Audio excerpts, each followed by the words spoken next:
My name is Brian Gladden, and this talk is my little baby. The first year we explored monsters and what they were in the social, community, and political sense. Sexism and racism being easy ones to point out, but our first conversation also toward COVID and politics as monsters also, as well as real monsters such as child abuse and depression. Last year, our conversation revolved around crossroads and where one might be a monster, and to what one does when he or she is faced with it. Our quest as an individual or as a society is to identify and face our enemies, or in this case, our monsters. And that meeting is very often at a crossroads. And last year's symposium was in itself a crossroads for me. Here I am, stirring the pot and asking questions, and I asked myself, is that the right thing to do? But the more I thought about it, and then I spoke with friends and colleagues who encouraged me,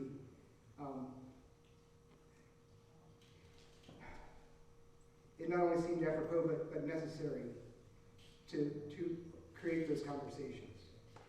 So when I knew last year, when last year's symposium was going on, the theme for this year's, which is Doorways. Because I loved how, and I had a lot of fun picking my speakers because they create opportunities, which is what a doorway is, to pass through. So I'm so giddy and happy to have these amazing speakers here that have done that and are doing that still and continue. So like my partnership with the Richland County Public Library, the library is, I think, no better example of what a doorway can be, to have resources and create opportunities and classes, and if not, use 2-on-1 to find the right resource. Or Cypress High School, who maybe the student isn't appropriate for a traditional learning, but then finds this school and goes, this is for you. Or, is it Dr. Kendrick? No. Well, Mr. Kendrick, who I have had lovely conversations with, is a mental health therapist. And I've tried to stay away from mental health per se in this symposium conversation because I'm not a doctor, I'm not a specialist, so I don't want to put the wrong spin on things. But I think we're at a place where all these things tie in with our own mental health and mental well-being. And then Alan, who I have had an amazing conversation with, is encouraging and opening doors for entrepreneurs. And the fifth ward as a whole area working with NECIC.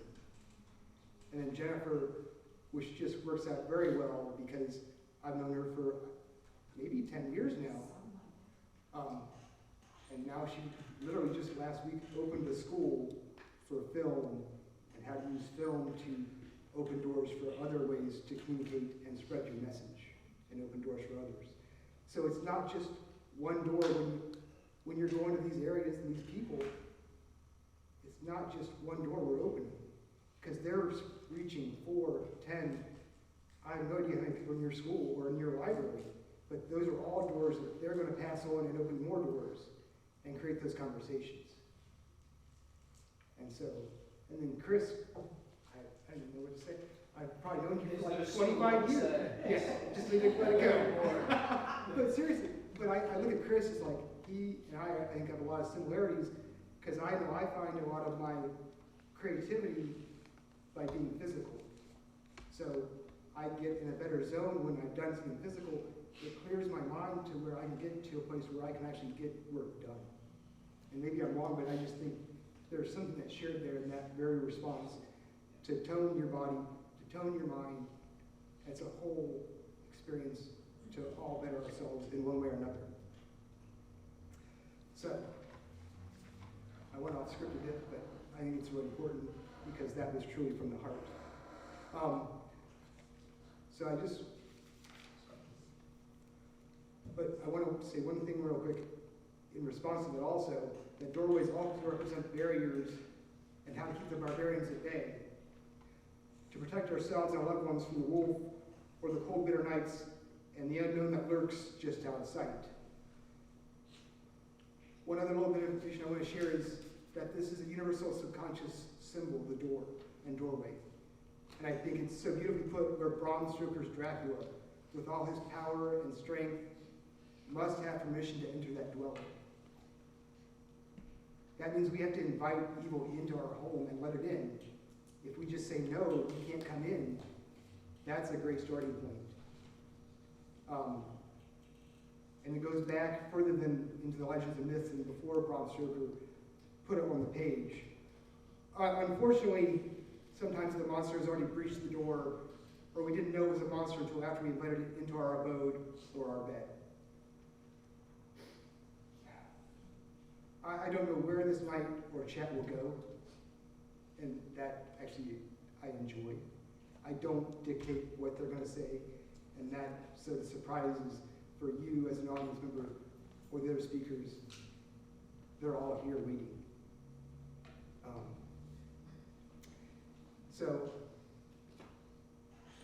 But the object for tonight is to open doors, maybe our ears and our hearts, to create new partnerships and alliances, to listen and glean from the stories and ideas that are shared here tonight. But I cannot just stop with tonight, and I would ask you to continue this conversation with me, with the speakers, with your neighbors, and your other audience members. So please listen to the presentations, and please interact. We want to build a dialogue upon these new doors and pathways. So without further ado, I'd like to introduce Mary Frankenfield, the Master of Ceremonies, who will be introducing our speakers. I've known Mary since I was probably 18 or 19, I think. At OSU Mansfield, we met at OSU Mansfield Theater, I think. What? Yep. Yeah. It was in a costume room. No. No. But she has done so much, not just in the library itself, but she's also opening doors, directing at OSU Mansfield Theater now. And then she has a new project, which is the Mansfield Shakespeare Project. And I don't have the right name for that, but I'll let you talk. So please welcome Mary Frankenfield. Thank you guys for listening.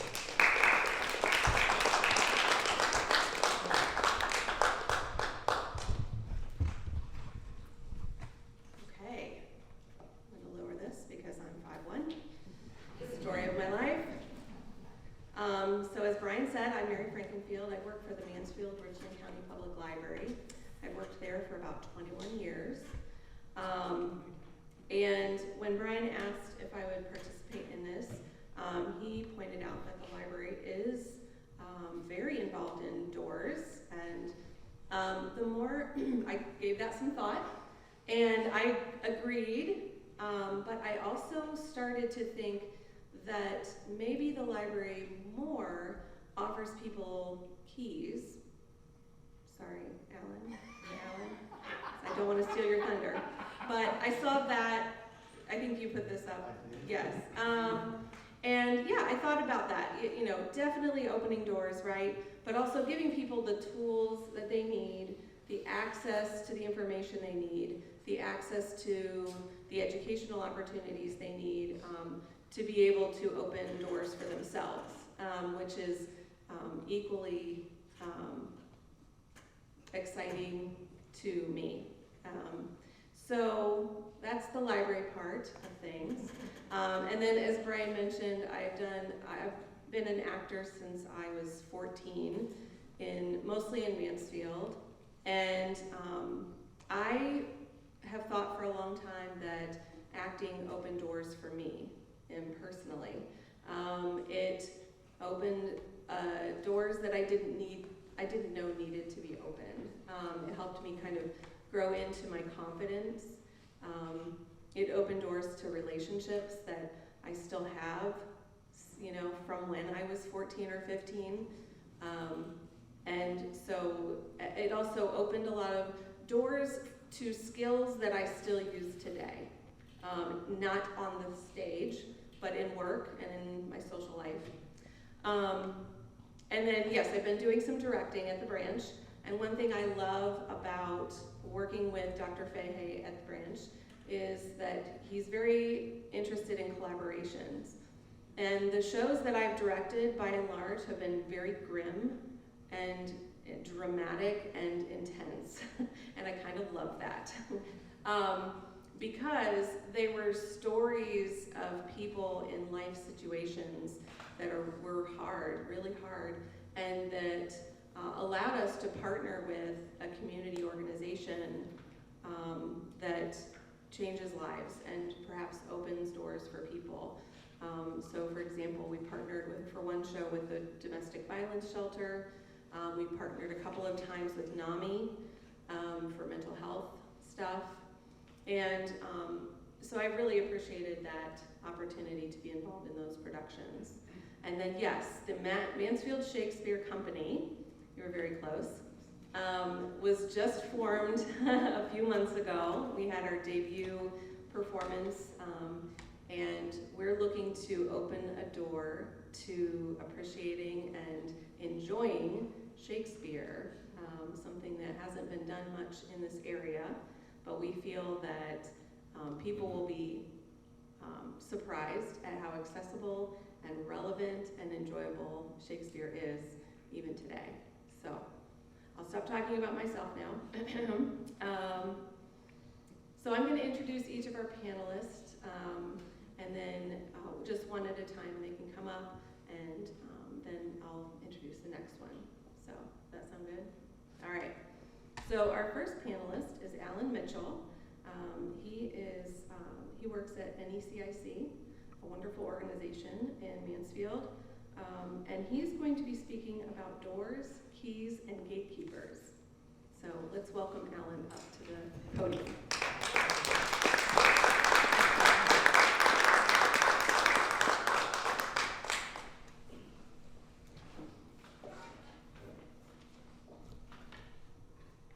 All right. Welcome, friends. Thanks for allowing me to be here and share a few thoughts with you.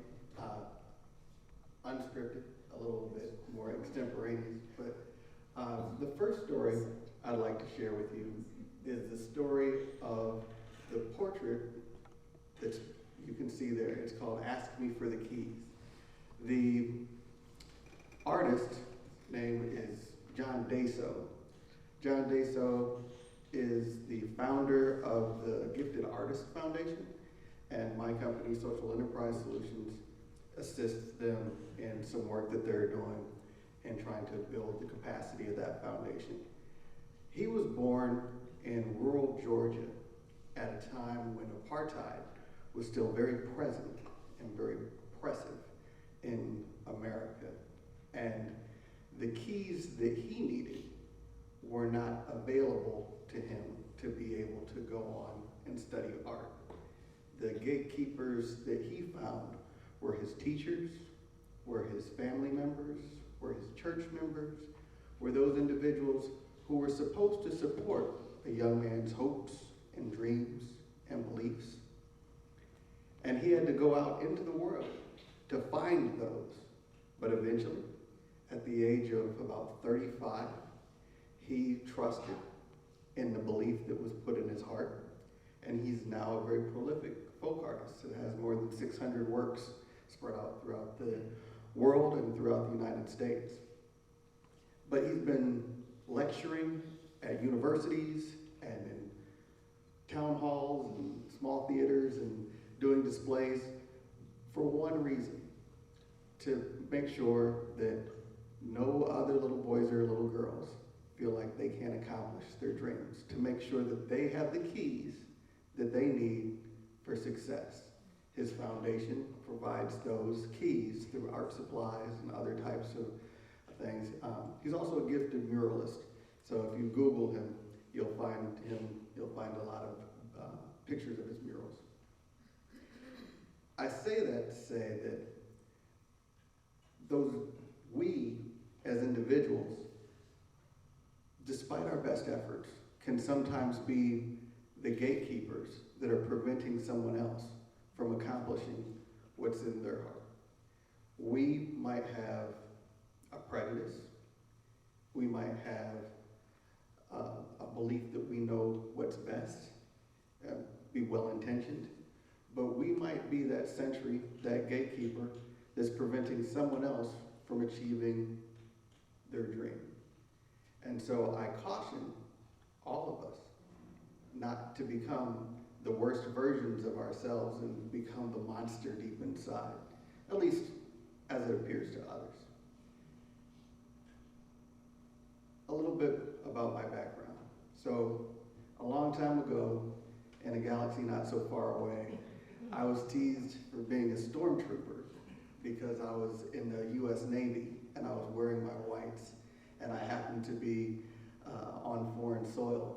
And most of the references they know from our cultural exports are that of our cinema. And so, in the Navy, I was a Spanish linguist and I also studied Arabic. And so, you can well understand that when you are trying to create opportunities for individuals, give them keys to success, like democracy or like food,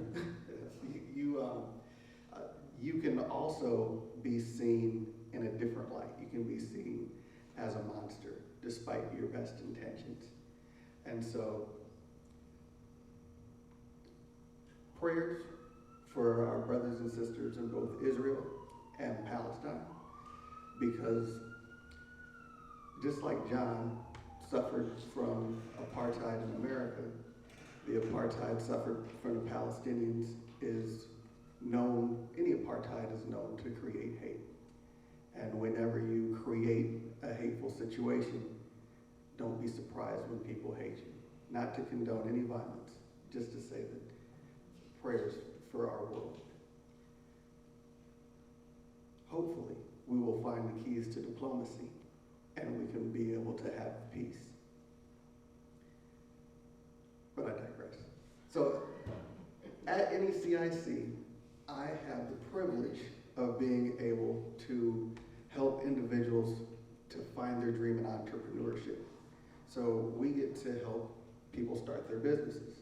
And I get excited to come to work every day because whether we're finding somebody access to capital, whether we're practicing ideation and seeing what their business plan might eventually look like, whether we're looking at procurement opportunities with the city, state, or government, this is a beautiful way to be able to try to create an economic engine in the north end of Mansfield and beyond. So technically, I'm the director for the Minority Business Assistance Center and through a grant from the Ohio Department of Development, and I'm at NECIC embedded in the work that they're trying to do to make our community a better, stronger place. Some of my favorite clients to work with are some of the individuals that have been labeled by our community as monsters. Mansfield is blessed to have an asset of 2 prisons that sit adjacent to the North End census tracts, Ricky and Mancy, as you affectionately know them. And the individuals that serve time there oftentimes have families that come here to support them while they do their time. And they oftentimes are released into this community in order to be able to try to live, grow, thrive, pray, play.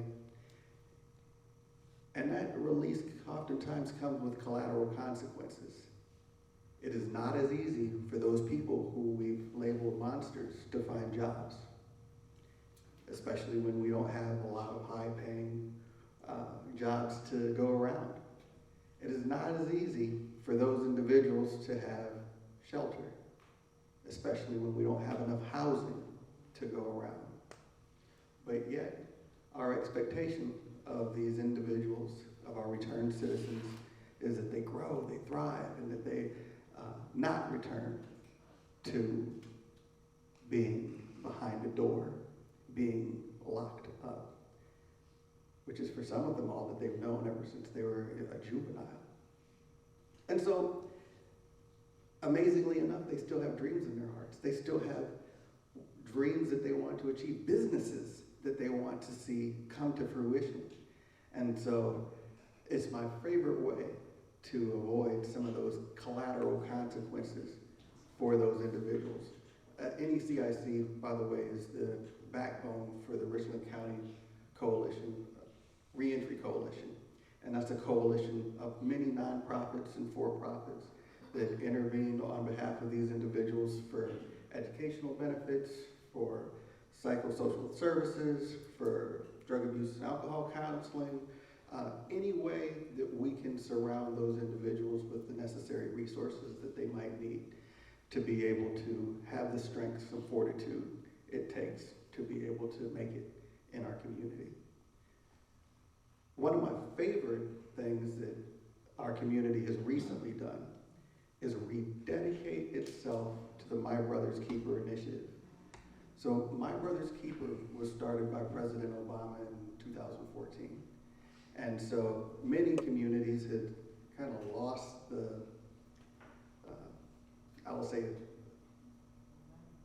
the arc of the planning and the success. And so we needed to rededicate ourselves to that commitment in order to not continue to create more monsters. I'm sure we're all aware of the violence that we've seen in our community. It makes our community one of the most per capita dangerous in the state. And so, how do we avoid that? Where are the keys? Who are those gatekeepers that we can touch in order to soften their hearts, to put away their swords, to make sure that that door is not tiled in such a way that we are preventing those individuals that are our future from learning what it takes in order to be successful, or we're learning not just what our expectations are, but learning what it feels like to be welcome in their community. And so when we look at the pillars to that initiative, you're looking at things like kindergarten readiness. Most of the children in our community are not going to preschool. The funding isn't there. The pre-K teachers, they're not being paid adequately to stay in those positions and be professional. And so they fail to come to school ready to learn. That crawl test has never been administered until the day they set foot there. And so if you fail to come to school in kindergarten ready to learn, then it's pretty hard to pass those third grade reading comprehension tests. Now, I give it, yes, they changed the name a little bit, and it's not the third grade reading assessment that it used to be. But when you're looking at city school success rates being 33% that were competent or better, we have a danger of creating more people that we might eventually label monsters. Once upon a time, that third grade reading assessment was the tool that was used to kind of track how many prison beds we were going to need for the future. And so we can do better. We're not going to fail 67% of our third graders and hold them back. But we are going to need to intervene as a community in order to make sure that we're giving those students the keys to the library, the keys that they need in order to be successful. When you're not successful in school, when you're behind, when you're not being affirmed by your teachers, and definitely by your friends, when you're not being successful in class, it makes it hard to come to school. And if you don't want to be there, well, you're going to find a way not to be there, especially when all you have to do is close a laptop, or especially when all you have to do is say that not feeling that well. And so when you look at our attendance rates in our schools, you find that we have another burden to achieve. When you look at our graduation rates, being 75%, 1 in 4, those types of statistics require intervention. They require somebody to come in with the key to help those individuals, to meet them where they are, to help those individualized educational plans to be successful. And sometimes that's not mom. Sometimes that's not dad. We hope that they're involved. We pray that they have some buy-in. But whether or not they do or don't, they're still part of our community. And we can't make the mistake of looking at our children as monsters, or as Hillary Clinton said, super predators, or those types of things that cause people to lose elections. Oops, I said that. Oops. What we must do is we must, as a community, recommit ourselves to giving those young people second chances, to allowing them to be able to have some dignity and have some grace, because we need them to be the backbone of our future for tomorrow. We need them to take the jobs, and we want them to stay in the community. And we're not just talking about the little ones. We're talking about kids all the way up to age 25, you know, when their brain finally matures and develops. And we need to make sure that we are utilizing and embracing the students that are out at our campuses, or at our regional OSU campus, in addition to North Central State, that we're helping them to achieve those technical and career paths that we need to see flourish in order to see industry and economic development in our community. And I think that we can do it. I believe that we can open some doors. I believe that we can see the better angels in ourselves. And I believe that we can quit stigmatizing people as monsters.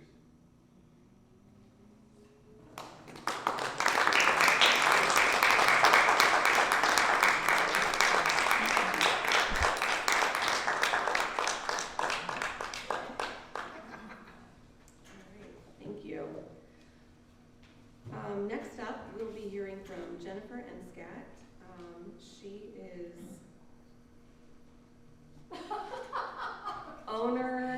part owner and starter, words escape me, of the brand new Leap Year Studios.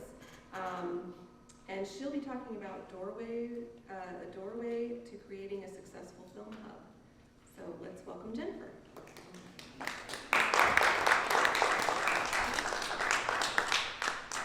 Thank you, Mary. Thank you, Brian. I have notes, Alan, because I needed to organize my thoughts. So, Andy, there behind the camera, he is my other half.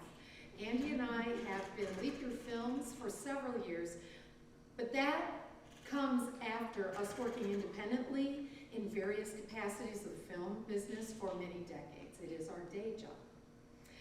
We decided that we were going to open a film school, and it was partly because we needed crew. We needed trained crew. We're used to working, the industry is a little bit different than how indie filmmakers who are self-taught operate. It's similar knowledge, but it's a different application of that knowledge. And so we decided to start Leap Year Studios Film School in order to bridge the gap between what is basically the traditional film school education and the industry expectation for new hires, which has a lot to do with the entry-level job of a grip. Grip is the person who sets up the shop.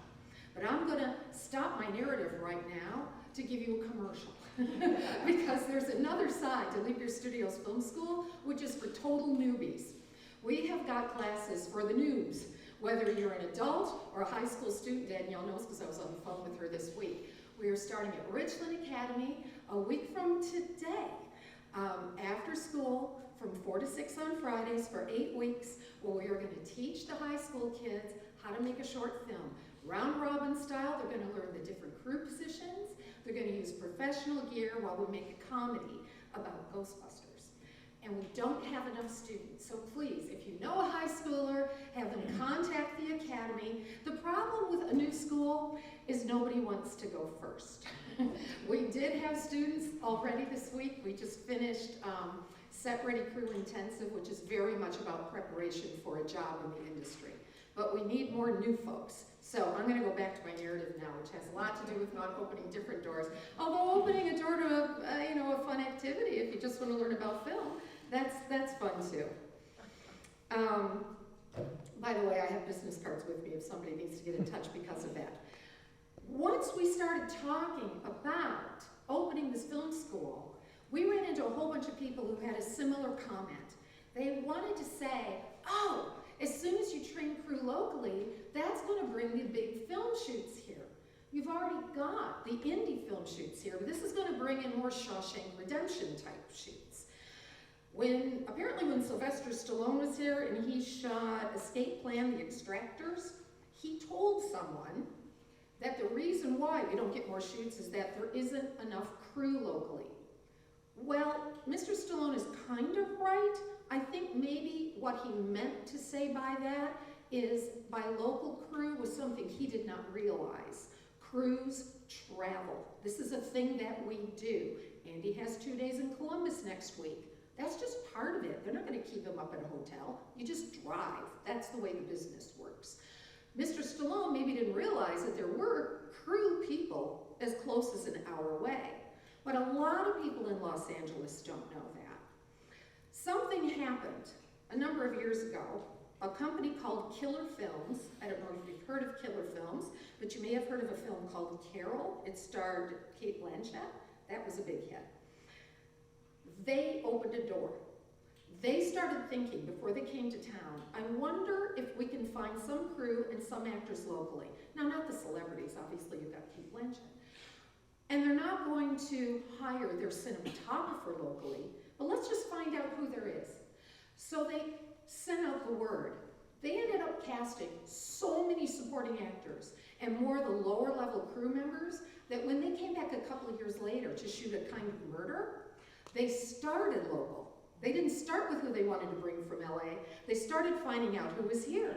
And then they went to LA. And that was great, especially because I got one of the parts, so that was especially great. So some of the jobs that would likely never be local would be jobs like the producers, the director, assistant director, production designer, the director of photography, which is the cinematographer, the principal casting director, so like the person who's bringing in the celebrities, the location scout head. You might have a location person who is local. In fact, you want a location person who's local because they know the locations. But you have somebody who's the head who's telling them what it is that they need. The gaffer, the head of the department who sets the lights, the grip, that's who we're teaching, grips. Maybe stunt performers, but then there are lower jobs. The camera operator, the best boy in the Dalek grip, kinds of things we're teaching.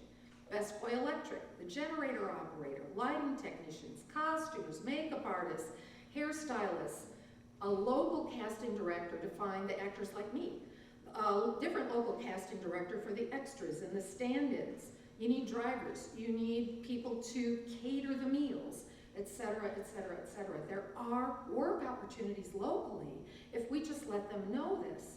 There's also production staff like office production assistants and set production assistants. Now, I mentioned the traveling.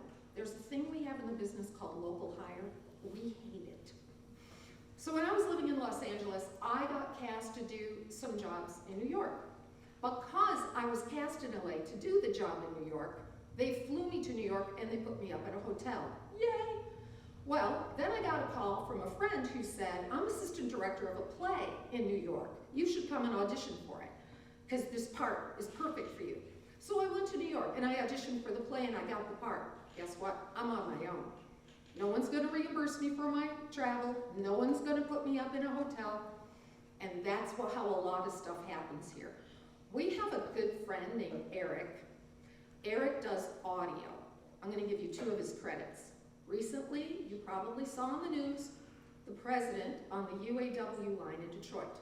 Eric did the audio. The Rock and Roll Hall of Fame inductions.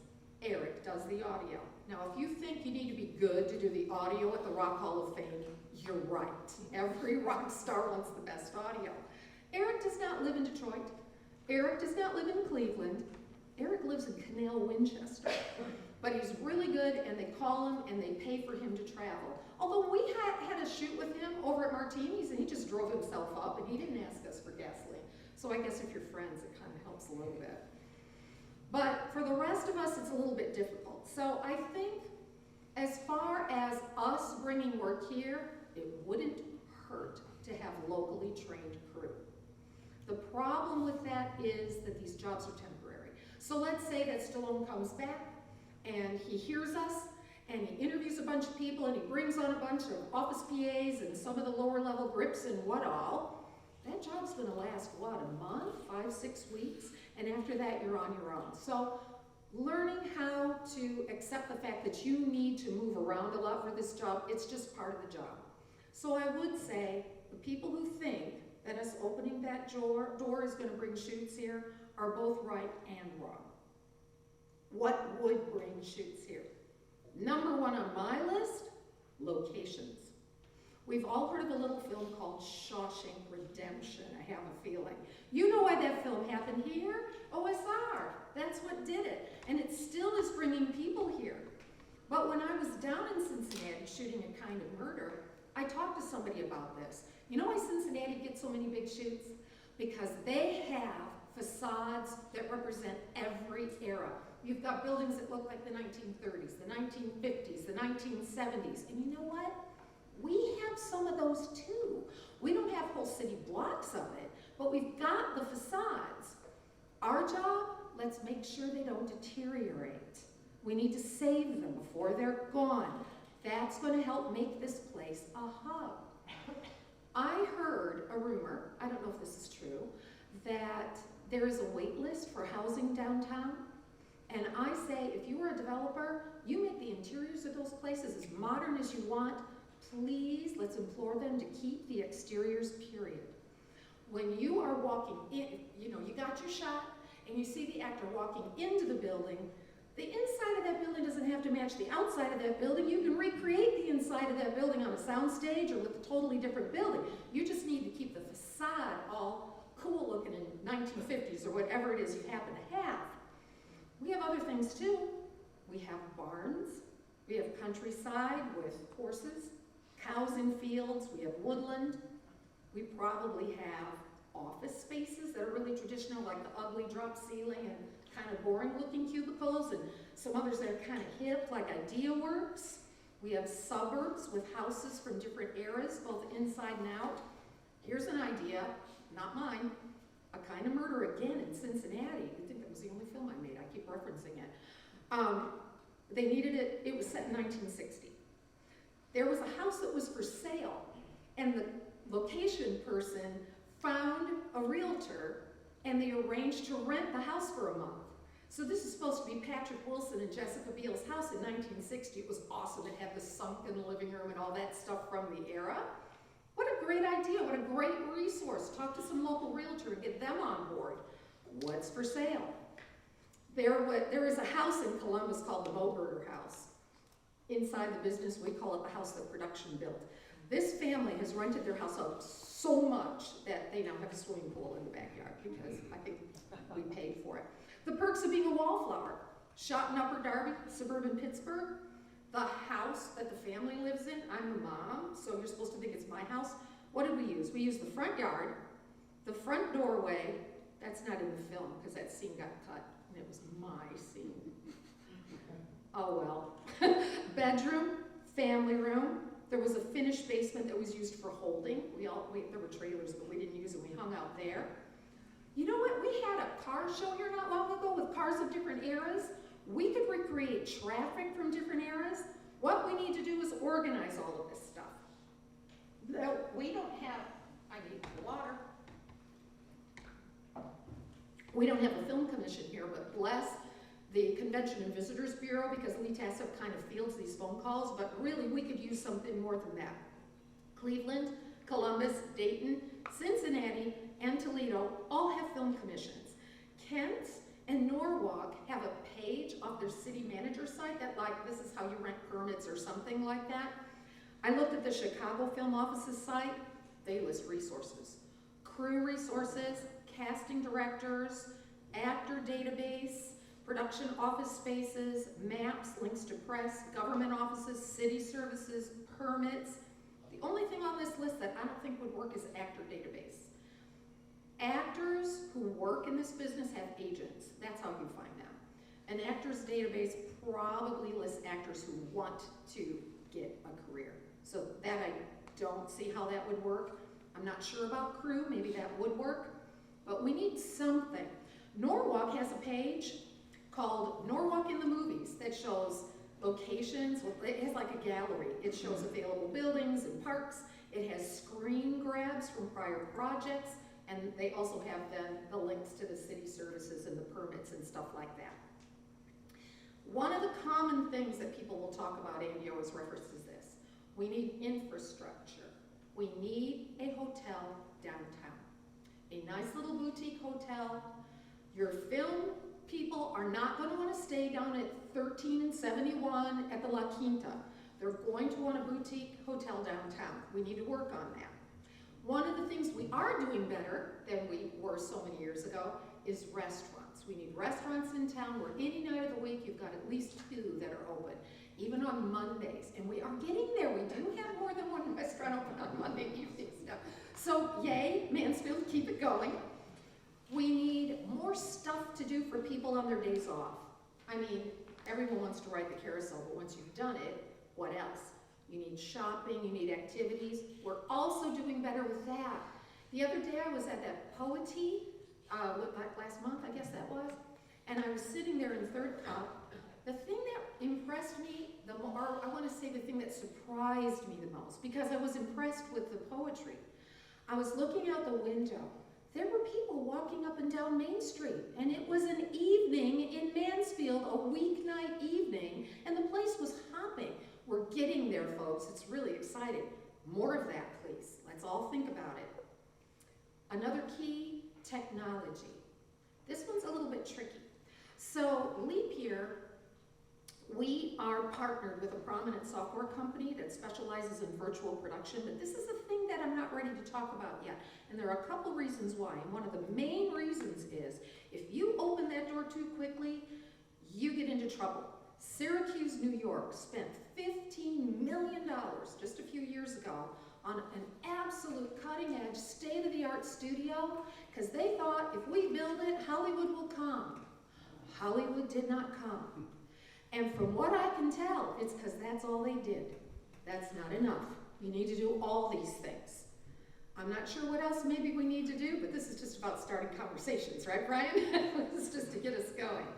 Money is always an issue. Yeah, it's always freaking an issue, isn't it? We do have tax incentives in Ohio, and we have some local film companies that I know Scott Donnelly, Good Deeds Entertainment, has gotten them. I know Gary Jones is working on one right now, and that's very exciting for the local film community. Locally, we've used angel investors, people who give loans. The problem with that is they expect to be paid back. You can also get film grants, although they are extraordinarily competitive, and you have to wait. So say a grant opens on November 1st, the deadline is March 1st, the decision is given out July 1st, the money is sent out September 1st. Can you wait that long? Maybe you can. You also don't know if you'll even get it, but you don't have to pay that money back. But here's what I always recommend to the local filmmakers: good old-fashioned fundraisers. We've done loads of them. Alan came to one, he knows, and we had fun that day. Martini sponsored it. They let us use their place on a day off. We did have cash bars, so they made some money. This was back when they made pizzas, and boy, did they make us pizzas, and they wouldn't take any money for it. Ricky Mitchell performed. He had a price tag attached to him. Graham Chevrolet paid it. All I had to do was ask. Tommy Barnes came and emceed, didn't charge a dime.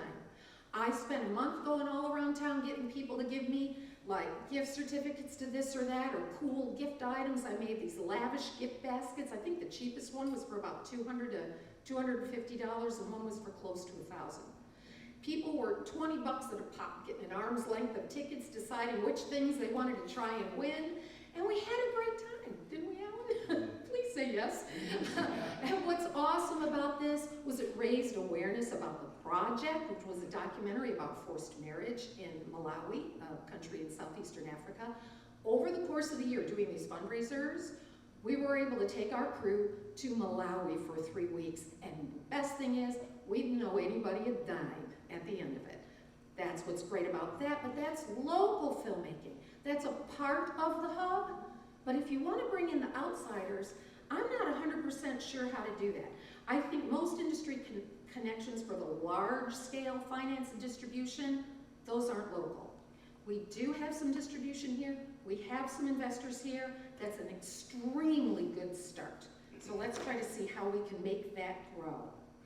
So how do we open that door, aside from all these little things I talked about? I think the key is bringing the community leaders and citizens together. And by leaders, I mean elected officials, your community movers and shakers. I talked to Jody Perry just today. She's going to want a copy of this. Hi, Jody. We have an amazing support for the arts here. People like to say, there is so much talent in Mansfield. They're not wrong, but I tweak that a little bit. I say there is an amazing amount of talent everywhere. What Mansfield has that other places don't have is support. We teach the arts, we nurture the arts, we support the arts, we help the arts, and you don't find that everywhere, and Mansfield should pat itself on the back for that. So what do? I say let's go to the arts sector meetings and ask, how can I volunteer? How can I participate? You guys may not know this, but at the last arts sector meeting, Victoria was talking about starting a film festival. Now, we've been to a gazillion film festivals, and I have so many ideas, and she said, oh, don't worry, I'm going to be picking your brain. Look at the venues we have in town to hold the films, right here. This would be a great venue for a block in a film festival. The Renaissance, the Kobacher Room at DLX. I don't know if Westinghouse could get its old theater back looking good. That would be another site. We probably have more. Well, one of the things we want to be sure to do is not keep it local. I think it would be awesome to have a block that's called like Made in Mansfield, so local beginning filmmakers can kind of get their feet wet, but you want to bring in films from all over the world. Sundance Film Festival, the largest independent film festival in the country. Before Robert Redford's production company had that idea, Park City, Utah was a place you went skiing. Now everybody knows about Sundance. So, I don't know which of these ideas resonate with you, but I suggest that we all talk about all of them and any other thoughts that you may have, and let's see if we can make it happen. Kick and open that door. Thank you. Sign up for classes at leaveyourstudios.org. I'm shameless. All right. Next up, we will be hearing from Dave Kenrick. He is an LISW in Mansfield. Mental health therapist. Thank you, Brian. And he knows my dad. That's always fun. He's going to be talking about doors and mental health. So come on up.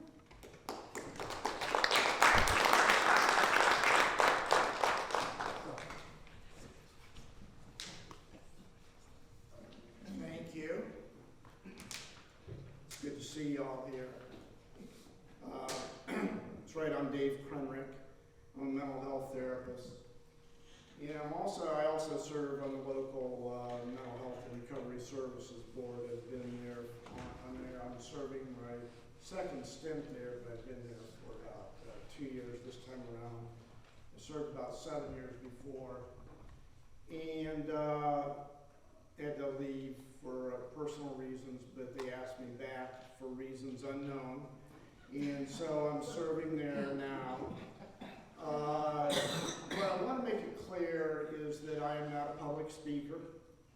And as I thought about telling you that, I have to acknowledge I'm not much of a private speaker either. I am a mental health therapist. That doesn't require necessarily much speaking. It requires sitting there and listening and caring about people, but fortunately I don't have to speak that much. I don't consider myself an expert on much of anything. But here I am. I moved to Mansfield in 1975, and I've been working as a social worker here since then. I got my master's degree in 1979 and started my journey in being a mental health therapist primarily, but I also dabbled in a variety of other social worky type jobs. Eventually I went full-time in mental health as a mental health therapist in about the mid-1980s, and I've been working in mental health therapy ever since in various roles. What that has done is that has given me a perspective. And it's given me specifically a perspective on the mental health community here, both the treatment providers, but it's also given me a very real perspective on those of us who need therapy, or who want therapy, or who need mental health care. So today what I would like to do is just throw out ideas. What you're going to get is you're going to get a perspective. I am not an academic, although I have read some stuff.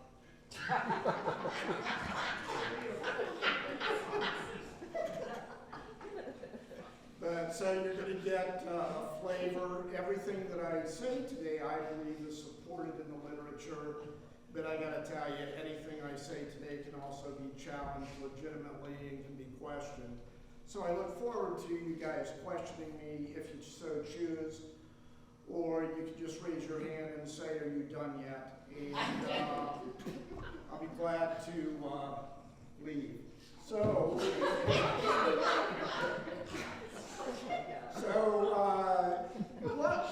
I'm just going to dive right in.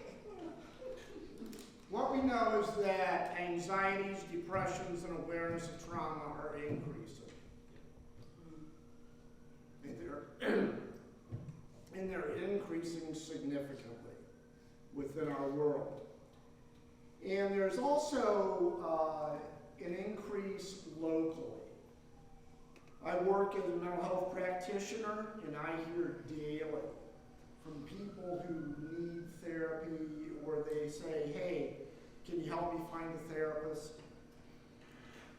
Do you have any ideas, because I've called every agency in town and nobody's accepting anybody right now, or I can't find a therapist. Is there somebody good that's going on?" I see firsthand the doors that are closed. And when we hear about anxiety, depression, and the awareness of trauma increasing nationwide, what we see now in the media, people saying, "Hey, we need more mental health care in one way or another." It's becoming a focus in much of the media, at least that's what I hear. Of course, I probably need to stop listening to the mental health channel. But I hear, this is what I hear a lot in the media. When we begin to think, though, about this increase, what often is done is we begin to think, what are the personal, how do we help people with mental health problems? That's always what the thought comes down to. So we as therapists, we as social workers, are one of the professions. We're not the only ones. There's a lot of different types of professions that help people with mental health issues. But we are the ones that are often looked to as the gatekeeper or the doorkeeper or the people who are expected to maybe open the doors for people to move from a place of despair, discomfort, just personal pain. We are asked to be the ones to help people move through that to a place where they don't experience that anymore. And that's very valid. I'm a mental health therapist. I've made my living doing some sort of work like that for the last 40 years, since 1979. So this is, I believe I'm a good therapist. I'm not a good therapist for everybody, even you. As many people will tell you that have seen me, but I do consider myself a good therapist and somebody who can help. So we have a lot of good therapists in our community who are charged with opening doors for people. And I'd like to think of us as being some of the people who open doors. And but I really appreciate what Alan had to say. He talked about us being careful that we aren't the people who are keeping the doors from being open. And what I would like us to think about today is, well, what I'm going to do is I'm going to give you just an image. I'm going to, can you guys hear me if I step away from the mic a little bit? Because if I walk, I'm not going to break down and cry. And Susie's not going to laugh. There's a whole story behind this. I invite you to ask her the questions after the talks tonight, and she can share with you that story.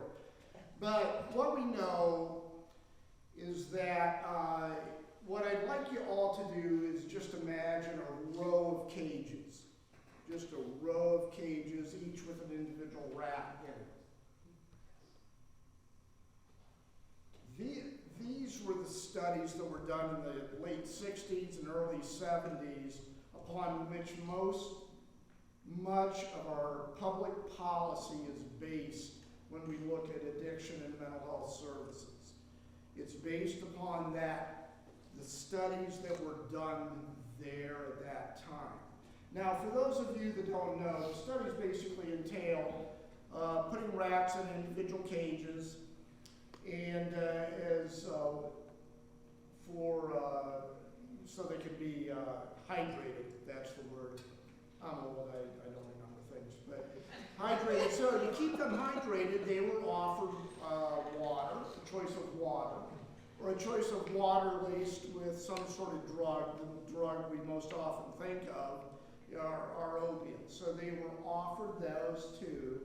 And the studies that ensued showed that the rats chose the opiate-laced water more than the regular water, and that they would eventually use the opium until they died. Now, this was done with a variety of different drugs, but whatever drug that was given to them, they ended up dying. They ended up choosing that. Now, there was a guy that was involved in those studies named Bruce Alexander. And he came up with the idea, again in the mid-70s, early to mid-70s, he came up with the idea that maybe we could put a twist on this study. And what he did was he created the ideal environment for rats. It was a place where there were tin cans, maybe a wonderful few banana peels, apple cores. I don't really know. I don't know anything about environmental sciences for rats, but they're, whatever you can imagine, the best rat environment being, that's what they had. Rats were free to roam, act with one another, be with one another, celebrate life together, playing, working. I don't know what work rats do, but they could do all that stuff. And these rats were offered the same water and opiate-laced water as the rats in the individual cages. And what came out of that study, now there are many flaws in that study, but it also is something we can learn from. And what happened was the rats did not choose the opiate-laced water. What they did was they chose water that was not opiate-laced, for the most part.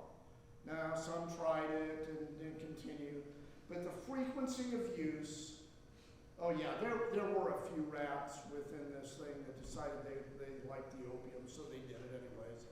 But for the most part, the rats chose the water that was not drug-laced. That was the image. And what that does is that challenges us now in the mental health field to think about not, Bruce Alexander, I'm going to jump around because that's what goes on in my brain.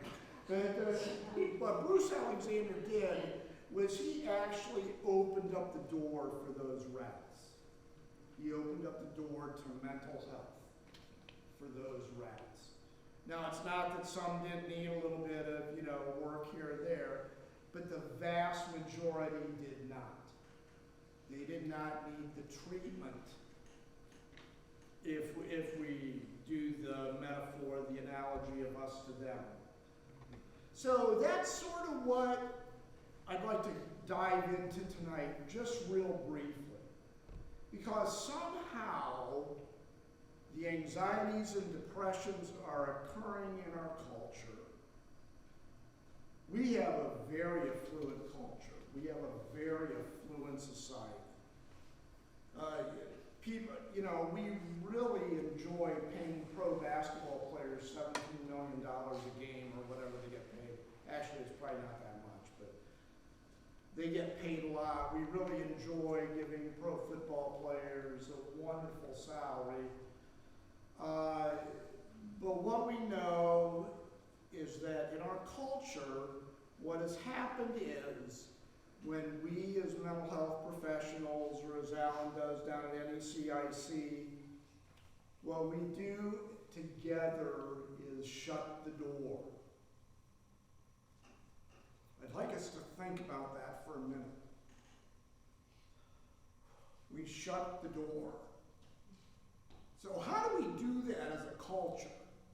We have decided, I'm going to tell you right off the bat, we decide that certain people are not worthy of mental health treatment within our culture.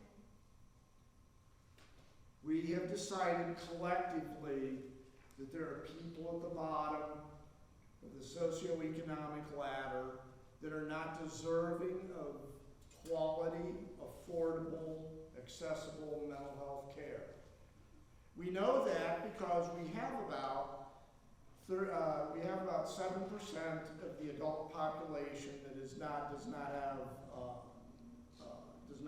insurance, medical insurance, to pay for any sort of health care. And believe me, if you want to come to me and you have to pay out of pocket cash, I would tell you to go spend a day in the park. It's going to be much healthier. Because what you're going to be doing is going into debt, coming in to see me if you do not have appropriate health insurance. Did you know that there's 500,000 adults in Ohio, 500,000 who are seeking mental health treatment that cannot find affordable mental health treatment, affordable, accessible mental health treatment? They are seeking it and cannot find it. Actually, the number is 540,000. This is according to the Mental Health in America website. You can go out there and look at it and see what's going on. We have barriers that we as a society are shutting the door on, as Alan said. We are part of the problem.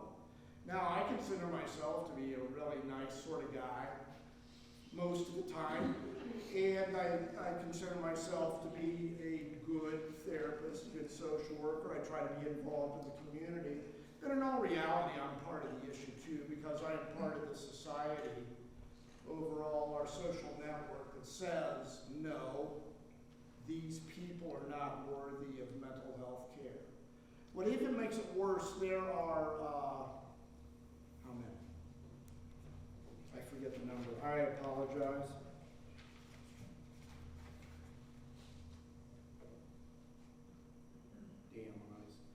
There are 290,000 people in Ohio who are getting disability because of a mental illness,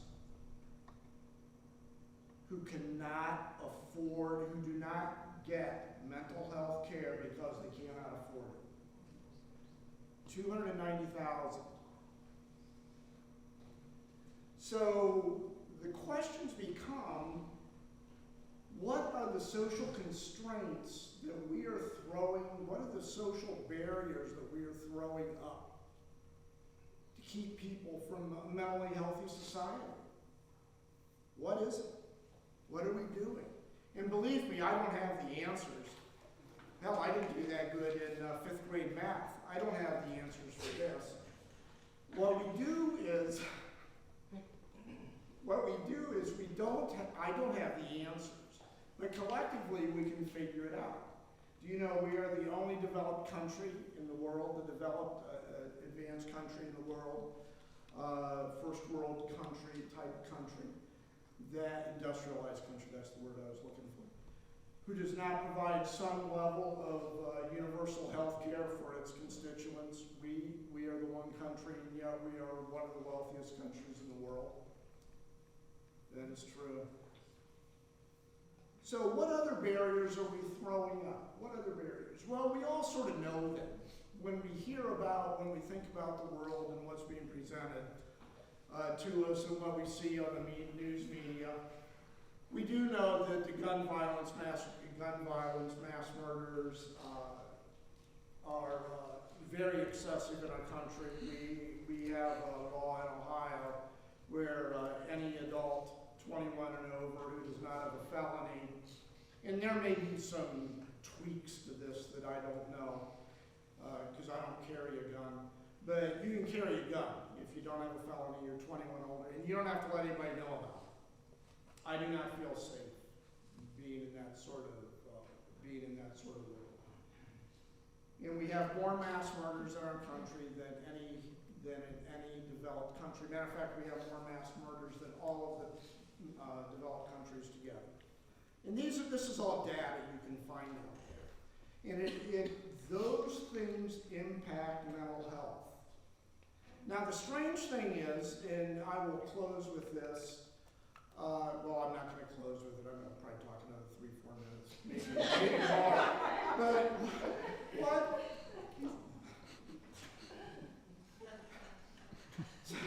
So what we know is, so how if we have a culture, what are the things we've decided to do to work on this gun violence, mass shooting type of thing? What are one of the things we do?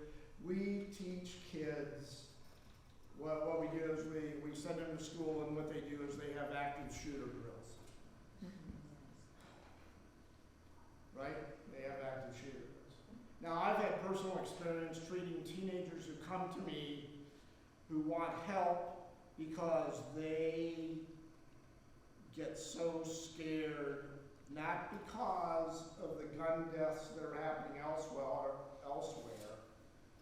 although that's part of it, I mean, as an extension of what they're experiencing. But what they are messed up about, what they are anxious about, is the fact that they have to go through active shooter drills, and as they imagine that in their brain, they are worried that they aren't going to do it successfully and they may die.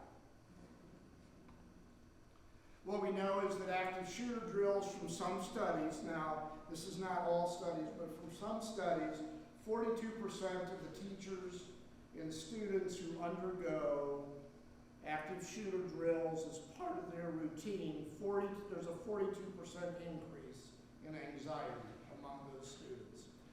And those are the people that are brought to me in therapy. So what I do is I teach them how to deep breathe and say, try to do some reasonable treatment and send them back out, hopefully that they will be better adjusted. But I came across a quote a little bit ago that said, the quote is, "It is no measure of health to be well adjusted in a profoundly ill society." This is by an Eastern thought guy, from the early 20th century. It is no measure of health to be well adjusted to a profoundly ill society. And that is often what we are doing as mental health professionals. We are helping protect people from the monster culture that we've created. Now the problem is Desmond Tutu, he had a really good quote, which I don't remember. But what he kind of said is, I'm going to give you sort of the gist of things, and I'm probably really going to mess it up. But the gist of it is, we've got to stop just pulling people out of the river. We need to go upstream and find out why so many people are falling in. That's our challenge. So, that's my talk.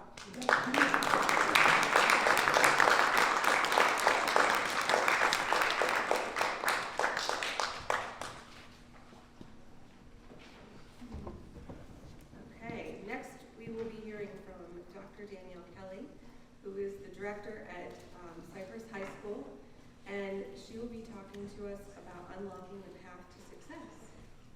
Thank you.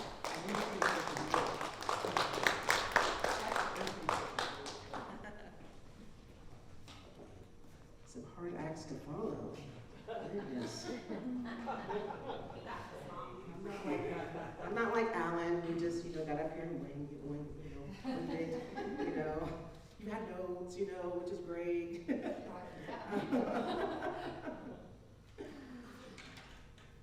It's great to be here, so good evening. By a raise of hands, how many have you ever wanted to escape from reality at some point in life? Raise your hand. I'm glad you guys do too, because there's been times where I want to, and we need to escape from reality sometimes. Monsters play a significant role in our lives. We all have monsters. There's not one of us in here that doesn't have a monster or hasn't faced a monster in their lives. They offer a canvas for creativity. Monsters are like a mirror to our fears, a source of entertainment, and they give us some time to feel like we can just escape for that one moment. So good evening. As I was introduced, my name is Danielle Kelly. I am the director of Cypress High School. If you do not know where that is, it's where Jerry's Furniture used to be. So you all should be able to get there now. When I was asked to speak about exploration of doors and how they represent openings and opportunities, as well as barriers to overcome and tear down, I was excited. I was also kind of overwhelmed. I'm like, how am I going to tackle such a topic? And what kind of direction do I really want to go in? So here we go. We're going to try it,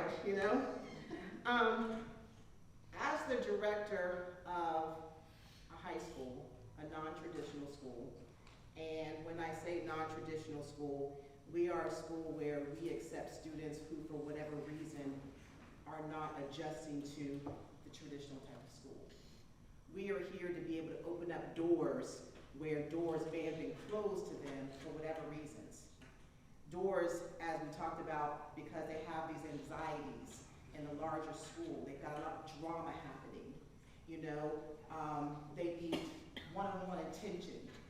They have life trials and tribulations because they're the major breadwinners, and so they need a flexible schedule. So we open doors in a different way for our students. And it's actually my job is to help open as many doors possible for our students. It's to help them gain the skills. It's to help them be able to get that tools and the guidance that they need in order to be able to plan and execute their future. I must tell you though, sometimes I find it's not opening the doors that's difficult, it's having the students willing to go through the door that's challenging. I mean, I get you don't know what you don't know, but there's a lot of doors out there, a lot of doors. And I actually never really realized how many doors there were. So I'm gonna ask you to sit back and bear with me for a moment here as we embark on a journey through corridors of existence, where we explore the profound symbolism of doors, those that are open and those that are closed in our lives. So every day, we all encounter countless doors, both literal and metaphorical. Some doors are hollow, mere illusions of opportunity, while others stand solid, representing the unyielding foundations of our aspirations.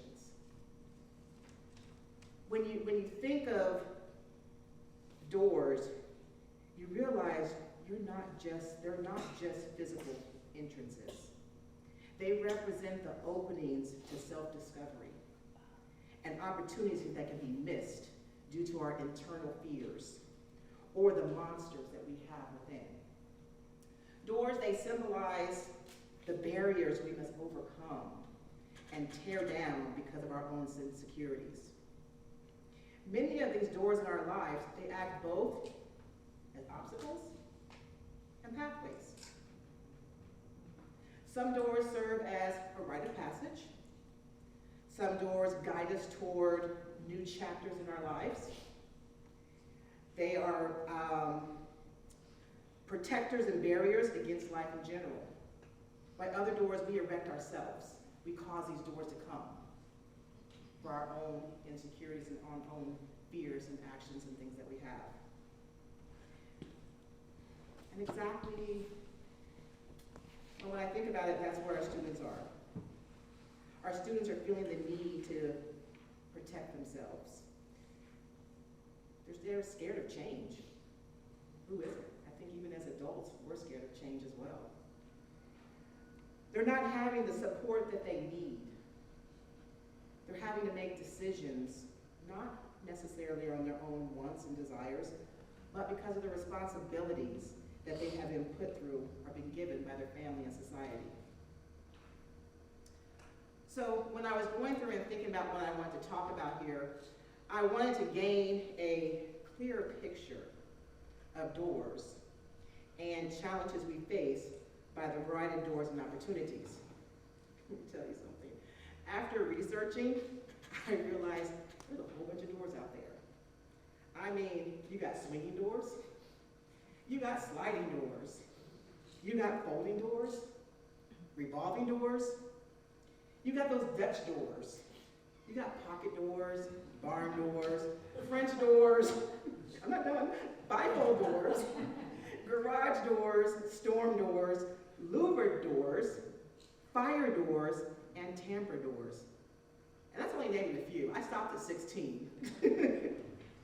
So, but the one thing that we know about these doors are each type of door symbolizes an integral part of our makeup. It can represent our own qualities, our own character traits.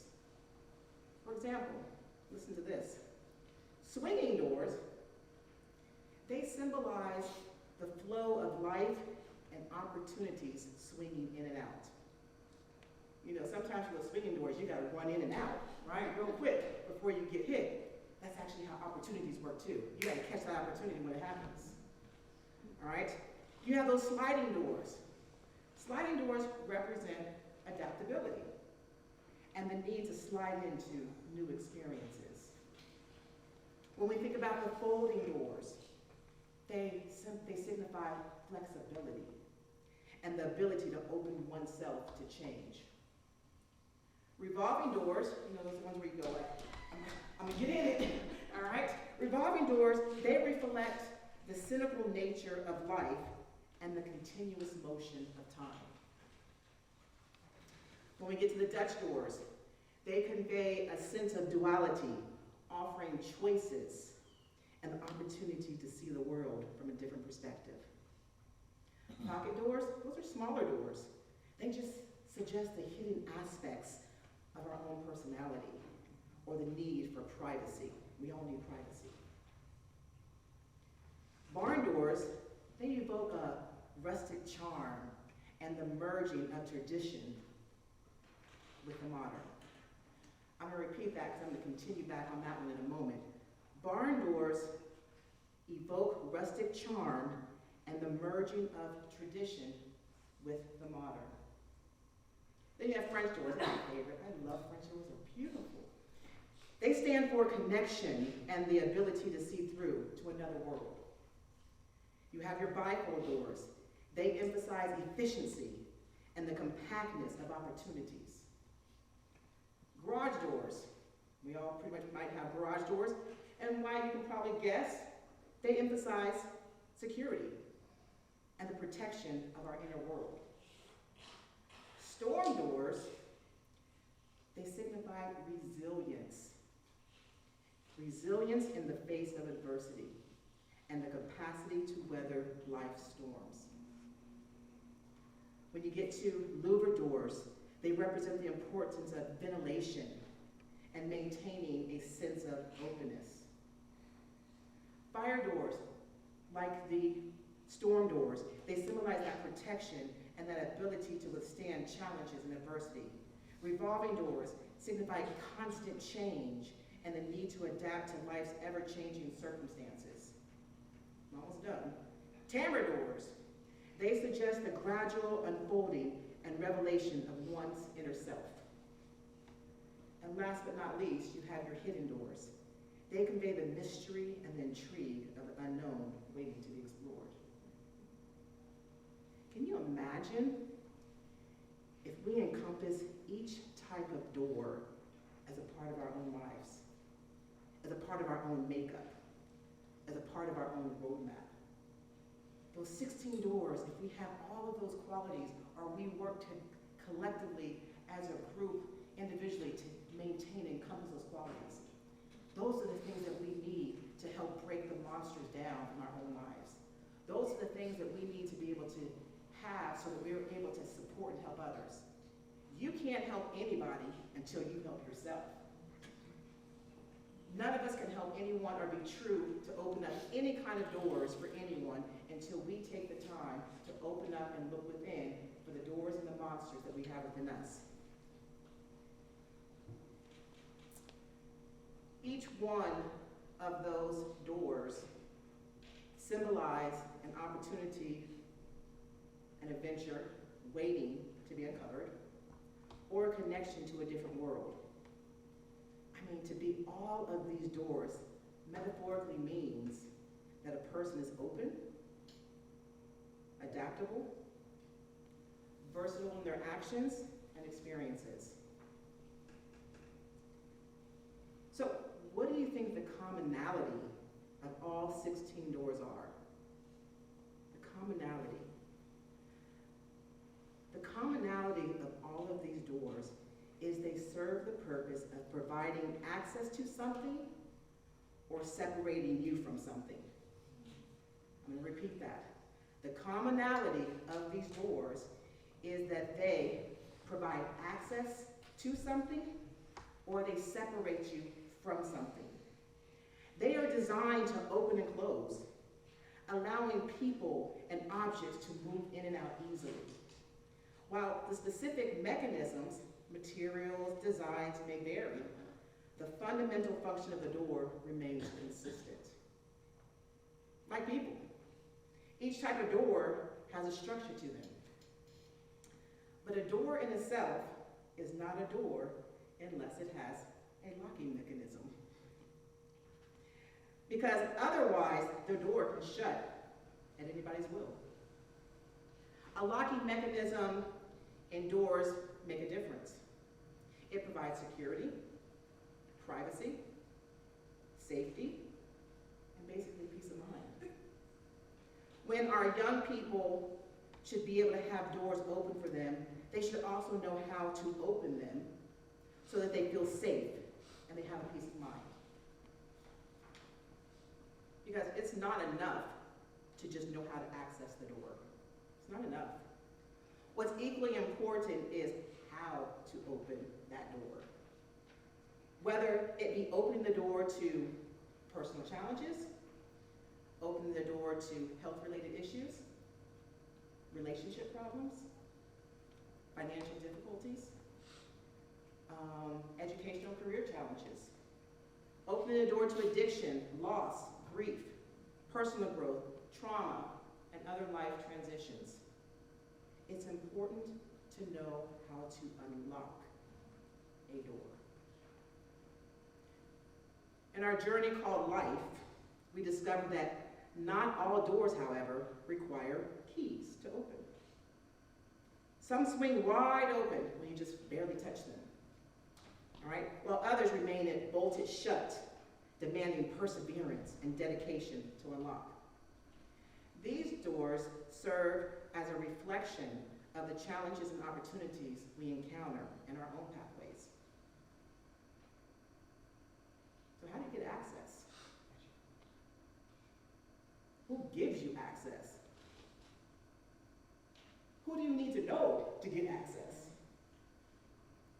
As these things are pretty much guarded. If you look at a teenage mother or an African-American woman that comes from a challenged background. You look at a young homeless person who may not know or hear about various doors, but they want to know how to get those doors unlocked. Creating mechanisms to unlock them is a great challenge, if not impossible.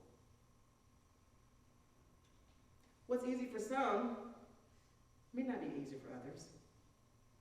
Certain people have access to doors because of who they are, or who they know, or the size of their wealth. While other people, they do not have the keys to unlock the doors. Even if they have the mechanism, they still can't unlock it. The mechanism will not work for them. And that's the greatest challenge of our society. Privilege is one of the most important used mechanisms of accessing various doors in our society, unless you come from a privileged family, unless you come from a privileged society, unless you come from a privileged culture. Those doors aren't going to unlock for you. The question is that fair? Is that fair? It breaks my heart when I work with these young students whose doors have been closed. Not always by their own doing, but because of family dynamics and responsibilities, financial instabilities, or being a prisoner to drugs and alcohol. It breaks my heart even further when you work with young people who don't even have some of these other limitations that we talked about, but yet they're still unwilling to walk through that door that's being held wide open. You're saying, come on, baby, come on, and they're not coming. They're not budging. At that point, you're like, do I look like a monster? Am I scared? What's happening? They won't budge. And you're trying to get them through. You're trying to get them through because you know if they just walk through that door, you're going to make their lives better. You're going to give them a fresh start. You're going to give them something that they've never had before. One of the issues facing our youth today that's keeping these doors of opportunity closed is not wanting to merge past traditions. I talked about that with the barn. It's not wanting to merge past traditions, values, and beliefs with the modern way of thinking. If our youth would learn the advantages of the past, if they would learn the advantages of what the past has to offer, yet hold on to the positive and the relevant connections of today, then they can be more efficient, more reliable, feel secure, and protected. They would be able to face adversity, weather life's storms, bounce back. These are the mechanisms that keeps the doors of life open so that the monsters, the doors of fear and uncertainty, can be closed and locked for good. I'm a dreamer. I already know that one. I'm a dreamer. I'm a believer. I'm an adventurer. I like challenges. I'm actually that person that says, please tell me not to do it so I can prove you wrong. That's me.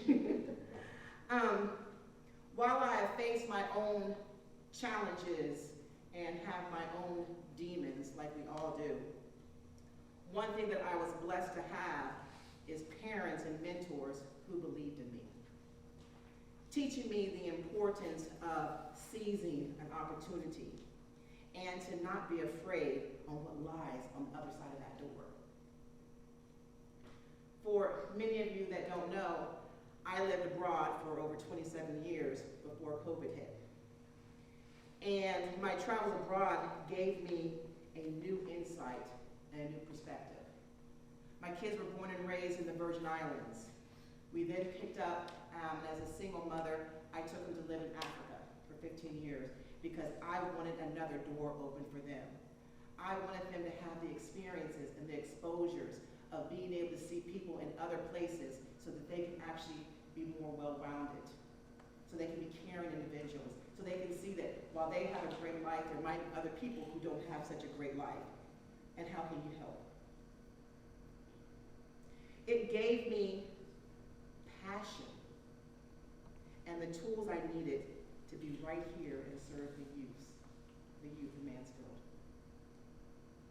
The doors that I opened in my life, the monsters I conquered in my life, man, they gave me purpose. You know, a purpose to change my narrative so that I can change one life at a time. That's all I'm out to try to do, one life at a time. To let our youth know that someone cares, someone loves them. To teach our children to not be scared. Don't be scared of the monsters or the boogeyman, because the monster's sole purpose is to make you feel unworthy, is to make you feel undeserving. Incorporating all of those qualities that we talked about in those 16 doors is a way to express a well-rounded, open-hearted, and adaptive approach to life and relationships. It's a metaphor that encourages a holistic and inclusive perspective. So seek solid relationships. Seek solid people. And know those who genuinely care and want to help you break through the chains of mediocrity. That's the key. People who want to help you break through the chains of mediocrity. These are the doors that open and reveal the boundaries, reveal the possibilities of success and fulfillment. They stand as pillars of strength, supporting us in our endeavors. As I start to kind of wrap up, I do want to reiterate that doors and doorways are not merely physical barriers. They are symbolic of challenges we face within ourselves and the opportunities that wait on the other side. By overcoming our internal fears, we can become beacons of strength and confidence, inspiring others to do the exact same thing. Together, we can empower the youth to kick down those doors, to be able to find that self-discovery and lead lives filled with purpose, with passion, with self-love. Yet, our pursuit of progress and happiness, we still must be discerning. I'm sure many of you know, for there are doors that may be inviting but lead to emptiness and despair. These are the hollow doors, the relationships that offer no substance or support. It's crucial to be cautious of the company we keep, for all those who claim to be in your corner. Sometimes they don't have your best interests at heart. So this evening, I'm going to encourage, no, you know what? I'm going to challenge. This evening, I'm going to challenge each and every one of you. Seek out your own monsters. Face them one by one. It's not easy. I'm not even going to try to sugarcoat that. It's downright hard. But it's undeniably worth it in the end. And know this, the light that awaits behind these doors of self-discovery, it can only illuminate your path, revealing new opportunities, new ways for growing, give you a sense of self-love and the ability to make a positive impact on the world. May your own journey through the doors and doorways lead all of you to your own inner light. Thank you.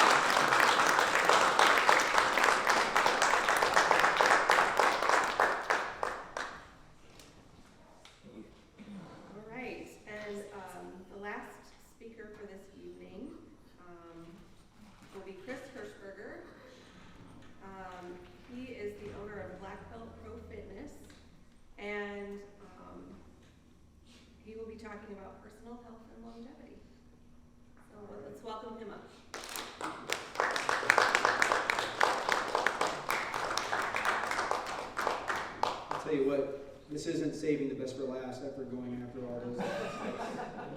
That's incredible. Powerful, Dr. Kelly. Amazing. I love that. Everything was great. I do want to say before I start, I'm usually in bed sleeping by now. So I'm going to try to pull this off as best as I can. And Brian, I do want to know, where'd Brian go? Right. There he is. Okay, so I don't know if this was like a personal slight toward me, because I do have an addiction to chocolate, but you have personal Heath and longevity, like the Heath bar. Is that what that was about? Yeah, absolutely. The Heath bar. So that's where the history and English major is coming out. That's all right. It's okay. So my name's Chris Hirschberger. I'm born and raised in Mansfield, Ohio, and I love Mansfield. I've traveled all over the world. I've been to 104 countries. Been all over the world, been fortunate and blessed to do that, but I can tell you the best feeling for me is coming back to Mansfield. And when I say that, a lot of the people in Mansfield are like, what? Really? No, it is. It's coming back to Mansfield. This is what I know. This is what I love.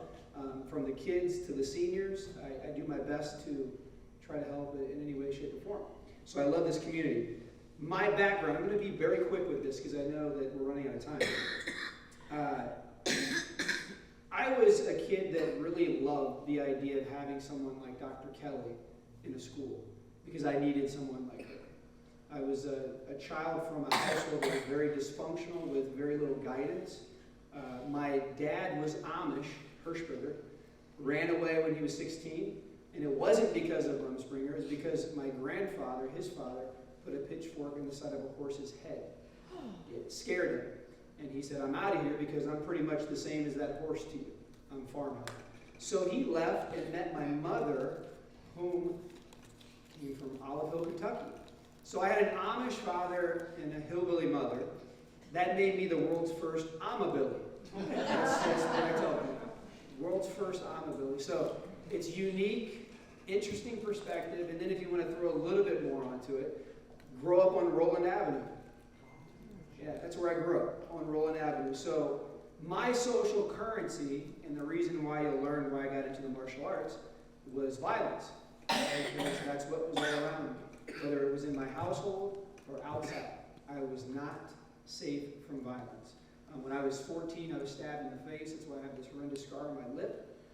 For a $5 bill, I was going down to a very popular donut shop called Babcock's Donut. Some of you might know that, right? Went down there to get some, had a $5 bill in my hand. Somebody came out with a knife, said, give it to me. And of course, I said, no, it's my $5.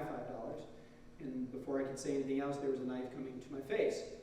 That was the first time I would encounter a life and death scenario. Fortunately, I had been training in the martial arts for about 6 years prior to that. So I did block it, but the tip of the knife caught me enough and cut me, and I didn't know that because the adrenaline was going. I did disarm the person and kind of went out of control a little bit because I was scared and it was a life-threatening thing.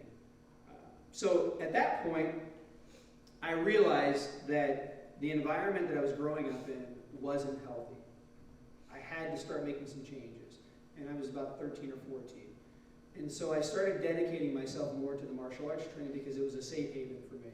I could go up to the YMCA, which used to be on Park Avenue, and it was right up the street from where I lived. We were so fortunate, I say we, and those are the kids that grew up in my time. We had two of the best martial artists in the country teaching out of our YMCA. We had Eddie Noble and Mickey Scudova. And so I was very fortunate to be just one generation below them, learning from the same instructor that they trained with. And I am very grateful for that because talking about doors, that opened up every door for me. When I told you I've been to 104 countries, it was because I was either an athlete or an Olympic coach. And that was the only way that happened. So here I was, a punk kid from Roland Avenue, didn't think I'd even get out of Mansfield. Made it to 104 countries because of one door that was open. And that's how powerful a door can be, and I recognize that. And today, I make it a point to open doors to kids as much as possible. I don't care what's going on socioeconomically. If a child wants to be training in martial arts, Black Belt Pro Fitness is the destination. I've made that clear to all the community. We've never turned a child down. So it's important that they understand in order for that door, we've been talking about doors, and I love all of your description of the door. That was amazing. Doors can only exist, but they can only exist if you step through them. And that's one of the things I tell kids all the time. Like, the door means nothing if you don't step through it. So the opportunity's there, but you don't have the confidence and you don't have the desire and passion, and that door is gone. It doesn't exist at that point. So that's one of the things I try to work with the kids. I say boots on the ground because I'm talking to kids at the detention center all the time. I'm talking, anytime I get in front of kids, I'm in front of kids. Because I may plant a seed that day that gives them that confidence, this much, that allows them to walk through a door. And that's important to me. So I don't care if, someone says, hey, come and talk to the kids with a 5 minutes notice. I'm there. I love that prospect. It's very important to me. Why? Because I was one of those kids. I grew up, I tell this when I spoke in front of a group called YPO just yesterday. And my objective talking to them was to give them an understanding to not judge people from where they are, right? Understand that everyone's coming from a different place. And while I was speaking, YPO is Young Presidents Organization. To be in this organization, you have to have a net worth of $50 million. So I'm not talking to my peers. I want to be clear about that, right? So, but I'm there and I wanted to express to them that you've never felt what it was like to have to shake your book bag and your clothes and everything because you lived in filth and you had cockroaches before you went to school. You didn't know what that's like. Every day getting out and doing this, taking the bag and shaking it. I know what that's like. You don't know what it's like when you have a friend drop you off 3 blocks away from your house because you're ashamed of where you live. They don't know what that's like. I wanted to offer a perspective to them that they didn't understand at all because it was so foreign to them. Because my goal of the YPO was to get them to go, you know what? There is that Boys and Girls Club that I could donate some money to. That was my objective. Plant a seed with those people. Open a door for them to open a door for another person. The main thing that I focus on in my career, and when people say, Chris, what do you do? Because I do a lot. It's all about transformation. Everything I do is about transformation. So if I have somebody come into our business that says, I want to become more productive in X, Y, Z, then we figure out a plan for them. I work with Fortune 500 CEOs to enable them to have more productive offices or companies or whatever it may be. But it's all based on transformation. What is transformation? Transformation is acknowledging that there's a door and stepping through it. And to me, transformation is one of the most important things when it comes to not heat, but health and longevity. Health and longevity. I'm not going to be that guy that comes up here and judges and preaches on people, because I'm not. Because why? Because my first girlfriend was Little Debbie. Okay, I want to tell you that right now. I love Little Debbie to this day, and my wife is sitting over there right now, but I have torrid affairs with Little Debbie whenever I get a chance. I love Little Debbie. I grew up on Little Debbie's, and it's tough for me. So I have a clear food, particularly chocolate and sugar addiction. So this isn't from a place of judgment. I'm telling you, transformation is my passion. And unfortunately, I have, they can tell you this, and I say unfortunately for them. My wife and daughter are over there right now. And I'm probably doing something new once a month that I'm trying, I experiment. So you probably have heard all these people that are, health hackers, they do all these. I'm one of those people. I cold plunge, I do all the things that you can think of, I've tried. Because I want to know if it works. Because there are people, fortunately, that pay me a lot of money to tell them if it works. And so I want to have some credibility, so I'm constantly trying new things. And unfortunately, my family has to go through some of the experimentation, whether it be foods and whatever it is, right?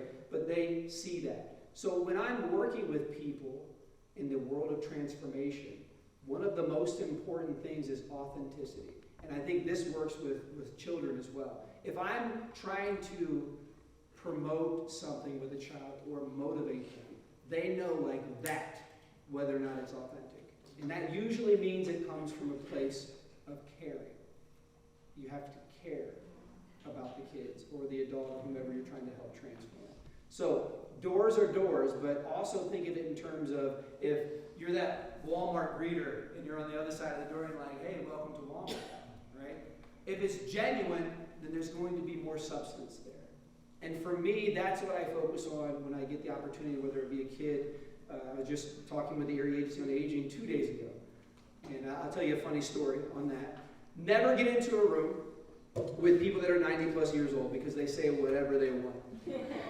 There's no holding back. And when I do a Q&A, with the area agency on aging, it's always a lot of fun. I can tell you that right now. I'll tell you a quick story without getting graphic, but at the end, a 92-year-old gentleman says to me, hey, I get a torn muscle in my shoulder all the time. What can I do for it? I'm like, well, how did you do it? What's going on? He goes, well, I'm in the bathroom. I said, whoa, stop! Stop! He's trying to get the detail, and I say, no, let's pretend like you're getting a wallet out of your pocket. He goes, no, I was wiping my ass! Screamed at him. I was like, okay, all right. Well, we're going to work on your delta. So I gave him a little routine to work with. But that's what I'm talking about. You never know where someone's coming from. In the world that I'm living in, the world of transformation, you have to be open to the idea that this is a unique situation. Right? Everyone has a unique situation. And it could be a child that has to tell someone to drop them off 3 blocks away from their house because they're ashamed, or it could be a guy telling me about his bathroom etiquette. Okay, whatever it is, it's about transformation. So one of the things that I want to leave you with, I think the most important thing when you talk about longevity and personal health is being accountable to yourself. And this came up, I think Dr. Kelly mentioned this, about purpose. Everyone here has some sort of purpose. And everybody respects what it is. It's the people you love, right? But you have to respect and love that more than anyone else. You can't expect anyone to do it for you. And that's the same thing with personal health. If you want to be the best version of yourself, then you definitely got to focus on yourself in that way. We talk mental health. I appreciate that because it's the same thing. You can't help others the way that you want to if you're not helping yourself. And when I give advice on this, I always tell people, be very incremental with your health. Because we are bombarded with quick fix now. That's what you see. TV, movies, everything now. Lose this, get that, eat this, take that. It's all out there and it's happening now. Unfortunately, that's not how our bodies are designed. You know, when I got out of shape, and I did pretty well when I got married. I think I was probably 260 at that point. I was eating a lot of pizza with my kids. But when I did that, I didn't feel bad because of how I looked. And this is what I always tell people whenever they come up and say, wow, Chris, you're going to be 50 soon. You look great. Oh, I appreciate that. I feel good. That's what I tell people. I feel good. I'm not wrapped up on, I got to look a certain way for society. I don't even give a rip about that. I feel good. When I get up out of bed, I'm not making noises that I can't recognize, right? I'm not doing that. When I go out and work out with my children or do an activity, I'm not hurting the next day to where I can't walk. That's feeling good. That's important to me. But in order to do those things, in order to have that, you really have to focus on 4 primary things with health. And when I'm getting really detailed with groups, it can get very nuanced, but really what it boils down to is, number 1 is social and purpose. If you were to look into what are called the blue zones, how many of you know this concept, blue zones? Thank you. So blue zones primarily focus on 7 regions in the world that have the highest concentration of centenarians, people that live to be 100 or older. Yeah, it's a fantastic book. I would highly recommend it. There's actually a Netflix special right now about the book. But what they do is they examine what kind of behaviors allow these people to live so long. The number 1 thing is purpose and social. It's not what you're eating and all that kind of stuff. It's purpose and social. So if you don't have purpose and you're not being social, you're probably going to have really bad depression, which is going to affect everything else, and it's a cascade from there, right? So that's number 1. Number 2, you got to move. We are biologically designed to move. That's what it boils down to. Unfortunately, I say this unfortunately because it's fortunately and unfortunately, technology is our worst enemy right now, especially this thing. This thing right here is kind of our worst enemy. We haven't used it the way that we should, in my opinion, as far as movement is concerned. But if you can move, just move. It could be a little bit. I started a thing with all my clients called the law of something. And if I design a plan for somebody and I say, we're going to try this, we're going to try that, and I didn't do anything that day, do something.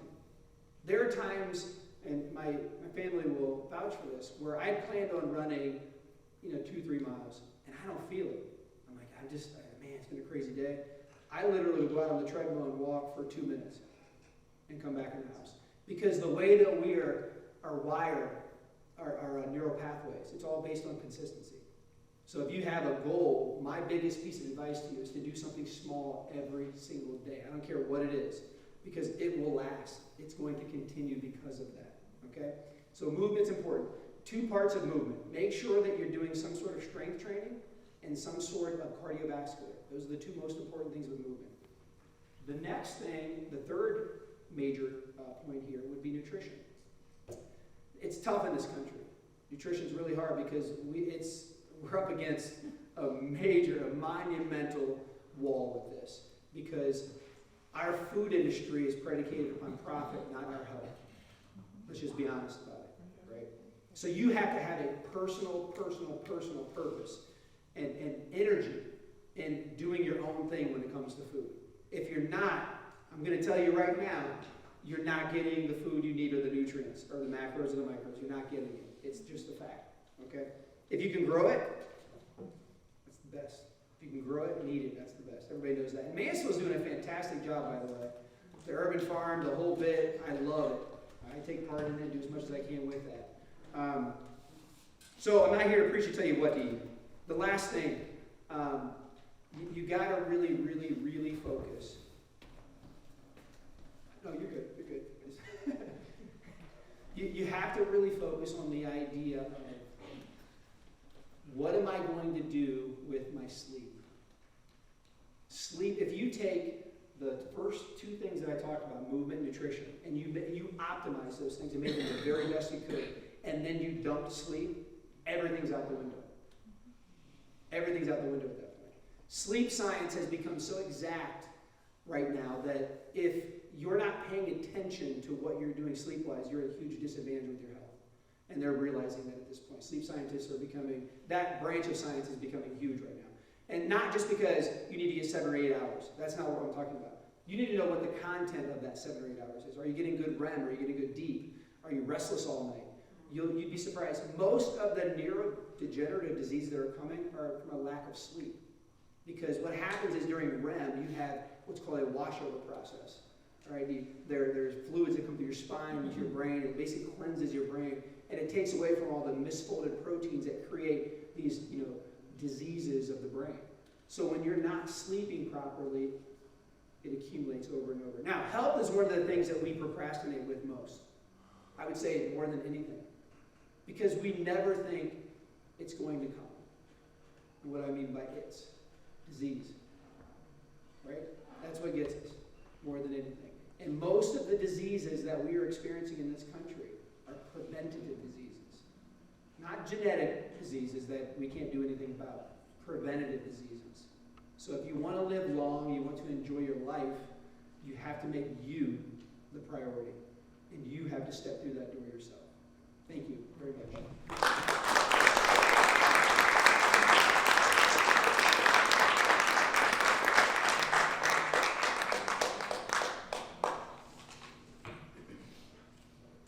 I am utterly blown away. I want to thank every speaker tonight. So we usually do a Q&A, and I'm welcome to do that. I don't know if you guys want to take a break for 5 minutes or not, or we just go right into it, or we can also just retire to the Phoenix and have the Q&A there. So I would love to know what you guys think, and from there, as a quorum, and I will take your advice. Because I'm up for anything. All I know is that tonight so far has been amazing. And so I would hope that we can continue this in one way or another. But so I would love to hear some recommendations of where we'd like to go from here tonight. But we've been here for basically 2 hours, I believe. Yes, exactly 2 hours. And what you guys blow my mind, because the speakers are so well. I could hear a pin drop through the whole entire audience tonight. Everyone listens so attentively, and it's been that way for 3 years. And that's why I keep doing this, I think. There is something about tonight that has been magical, and every year that we've done this has been that way. And I love the sharing and the storytelling and the camaraderie and picking off from one another and going, Alan, you were right, and you were right, and I can tie this in with what I'm doing, and then from here we go. So this is how we build that conversation even more so. So I don't know what you think or what you'd like to do, but I'm open to suggestions. So any thoughts? You want to do a Q&A or should we retire? I think we should do a Q&A. Okay. Do you want to take 5 minutes or are you good? Let's go. Let's go. All right, the mic's set up here. So everyone head up this way that's speaking, please. And then we'll go, and the only problem, this microphone is stuck here. So either yell from the audience, and then we can pass this microphone around. You want, or you can stay back.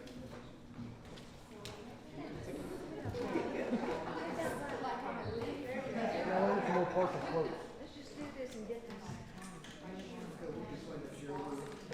And the microphone's also seeing this around. Testing. So That's why I was talking. does anyone have any questions for the panel or for me or for Mary?